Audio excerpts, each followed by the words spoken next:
ধারণ করে 2024-এর জুলাইয়ের ছাত্র গণ অভ্যুত্থানের শহীদের প্রত্যাশা এবং আকাঙ্ক্ষাকে যেন বাস্তবায়ন করে সেই রকম রাজনীতি তারা করবে এবং তাদের ম্যানিফেস্টো দেখে আমি উৎসাহিত হয়েছি।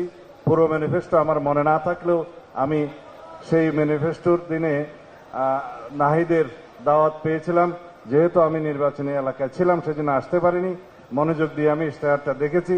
আশা করি সেই নির্বাচনী ইশতেহার সময়ে সময়ে এখানেই স্ট্যাটিক না থেকে যুগের চাহিদা অনুসারে, তারুণ্যের চাহিদা অনুসারে, এদেশের জনমানুষের প্রত্যাশা এবং আকাঙ্ক্ষা অনুসারে সেই ইশতেহার এবং রাজনৈতিক উদ্দেশ্য এবং গঠনতন্ত্র এবং ঘোষণাপত্র পাল্টাবে। যে ঘোষণাপত্র এবং উদ্দেশ্য রাজনীতিতে এক জায়গায় দাঁড়িয়ে থাকে তারা কখনো রাজনীতিতে এগিয়ে যেতে পারে না। আমি আশা করি আমার তরুণ বন্ধুদের এটা মনে থাকবে যে সময়ের চাহিদা অনুসারে এবং মানুষের প্রত্যাশা এবং আকাঙ্ক্ষা অনুসারে